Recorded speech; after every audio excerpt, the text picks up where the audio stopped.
Tottenham 4, Bayern Munich 4, Tottenham nil. Yesterday we saw the first defeat of Thomas Frank as a Tottenham manager. It was a bad one because, of course, when you see the result, when you see the scoreline 4-0, you can imagine that we got absolutely battered. The real negative is that before the PSG game, that is another absolute top team in Europe. Yesterday you could feel that we had no chance of winning that game. In the first half and in the second half, we got outplayed. We got outplayed technically. We got outplayed also in terms of intensity, in terms of off the ball, with the ball. It looks like we didn't belong to that level, and that is a real shame. But that is the negative, and we need also to talk about this and to put a little bit of context around this defeat, because in my opinion, it's not the end of the world. It's a bad defeat, but it's not the end of the world. I'm seeing a lot of people already going out saying Frank is not really that guy. Frank is a fraud. I absolutely don't agree with that, and I feel like that's absolute nonsense. We have to give to Frank the time to implement his style, to let the person and the players understand what type of football Frank wants to play. That is completely different between what we had before. So it's still a process. It's still a lot to do for Frank tactically in this team, but that's not the main problem that we see yesterday. The problem that we see yesterday is the same old problem. We don't have enough quality. So, talking about the game, I also felt like the first half, especially the first 30 minutes, weren't that bad. Okay, we considered the first one from a goal that was clearly offside.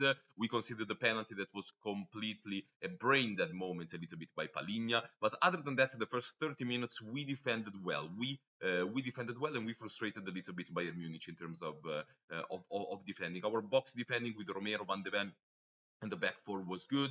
Everything was working quite well, because also I have absolutely no problem in not having the ball against a team like Bayern. It's absolutely understandable. The way that you need to hurt Bayern is to recover the ball and try to be quick and dangerous in the counter attack. So defending well is one of the parts to perform this plan. So I feel like in the first 30-25 minutes we did it. Even though we could have been 2-0 down and we were already 1-0 down. The problem come, in my opinion, after that. The problem with defending deep is that you will be very frustrated if you can't ever go on the other side. Okay, so the first 20-25 minutes you can resist defending, but at some point you need to have the opportunity to go on the other side, to scare the opposition team, to let them know that you can hurt them, and we didn't do that. So I feel like after the first 30 minutes that we defended somehow quite well, not incredibly well, but quite well, we completely lost the tempo and the concentration defensively. I feel like after the first 30 minutes, we got a little bit frustrated by the way that we couldn't create anything against them, and we invited so much pressure in the last 50 minutes of the first half. It was actually incredible. I feel like we were very lucky to not concede in that period of time, because Goretzka had two clear chances, one inside of the box and one outside of the box to score. And in general, they were completely and constantly around our box in the end of the first half. So the end of the first, that's the end of the first half. We go into the break and we come out the second half with the same team, no changes from what we had before, and we continued from what we ended in the first half. So complete domination by Bayern Munich. The second half was awful on another level. The second half was spineless. We didn't had no belief in what we did. We gave up a little bit, especially after the second goal. We completely gave up. The body language of the players were not good. We couldn't press. We couldn't recover the ball. Bayern Munich was running rings around us, and at some point they also put all the youngster into the pitch, and they keep dominating us, and they scored two goals with those youngsters. By the way, two incredible goals by them. I don't know what they are cooking with their Bayern academy, but they look quite good, those players. But the fact is that in 90 minutes we had maybe one or two chances with Richarlison. That's it. We never looked dangerous on counter attacks. And in the second half, at some point, even with kids, we struggled to create anything. So I feel like it was a little bit of a disaster. as a performance also. But there are some reasons to that. The tactical reason of not getting out of our defensive phase, in my opinion, is because of two things. One is the midfield. So the midfield was Palinha, Bentancur, and Sar. A midfield with a lot of legs, a lot of good pressing, a lot of defensive qualities, but with basically close to no real technical qualities. Technical qualities in terms of the number 10, someone that is creative, someone that can be unpredictable. It was quite a predictable midfield in certain ways, and it looked like it because every time. And the main problem with this midfield three is that this can work if they will be very good in terms of recovery of the ball. The problem is that yesterday we didn't recover the ball at all, even with that midfield. So if you don't recover the ball with this midfield, you will not have the quality to really build from the back or to build a possession style of football. So if you don't recover if you don't recover the ball a lot with this type of midfield, it becomes really ineffective. So that is the main problem because we didn't hit them on the counter. And the other one, in my opinion, is the front three, especially Johnson, because I like Johnson. I'm really glad of what everything he did last season, especially the Europa League final and the very good season in terms of scoring of last season. But he lacks too much. He lacks too much, in my opinion. Every time the ball goes on the left, where Johnson played, we basically did nothing on the left, absolutely nothing. He doesn't streak fear into the opposition fullback. Is not someone that get them in the one against one. Is not very good in terms of hold up play.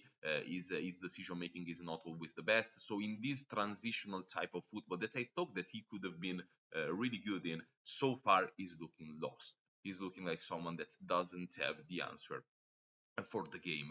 Richarlison tried with the best chances came from Richarlison. I don't feel like Richarlison was as bad as people say. It's Richarlison, it's Richarlison. He have his limits, his technical limits. He's not a top striker. On the other side, you can see that unfortunately they had Kane, that we know very well, that is a top striker. On the other side, they had Olise, that is a top winger. They had Luis Diaz, they had Coman. Like the difference between our attack and their attack is immense. The only one that really was good and can be on the level of a Bayern attack is Mohamed Kudus. I feel like he did very well in the few occasions that he had in the first half. In the second half, he was very tired, and I didn't see the best out of him. But in the first half against Stanisic, one or two times, he absolutely destroyed him in the one against one. So Kudus is someone that we can rely on, that we can trust in this situation. The rest of it, absolutely not.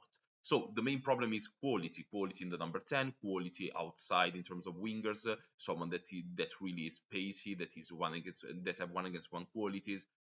We really lack that. In my opinion, we have someone like this that came on in the second half, that is Odober, that didn't play very well, but he's someone that I really look forward to watch. I feel like he have one against one qualities. He is very creative. So Kudus and Odober, in my opinion, in this moment is our best chance to be our best.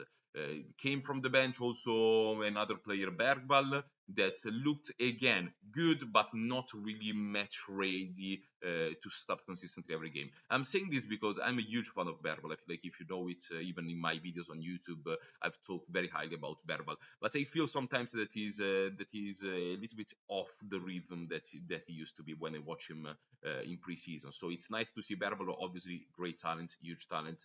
To see him play, but I don't know if I will start him against PSG. Let's say this.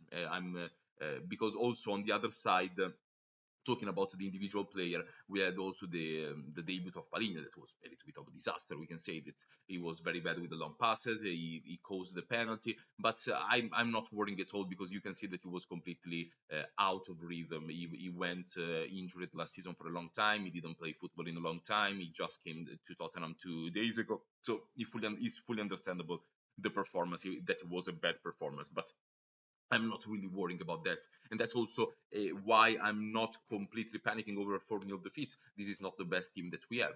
Palinha is not even close to his best. We don't have a number 10 right now in the team. Up front, we don't have Solanke that wasn't here. So I'm not saying that with the full team, we could have beat Bayern Munich. But who knows? Football is strange. Surely they still are a much superior team. And this is a little bit a warning sign because next season we need to play in the Champions League, and we will face top teams. This is clearly not a team that is ready to compete in that level. I hope that Thomas Frank can improve the situation tactically, but that's not enough. As a club, as Tottenham, we need to bring at least two signings, a number 10 and another winger, in my opinion. If you want to bring also a centre back or an additional midfielder, that's fine. But I feel like up front, we really lack the X factor, the unpredictability, the ability to really make the game, to really change the game in 1 second. So I feel like we really lack that. So that's it. First defeat with Thomas Frank, a bad one, but is not a disaster. It's not the end of the world. There is still a lot of work to do on the transfer market and on the training ground. So let's have a little bit of faith, and most importantly, let's give to Thomas Frank the time that he deserves.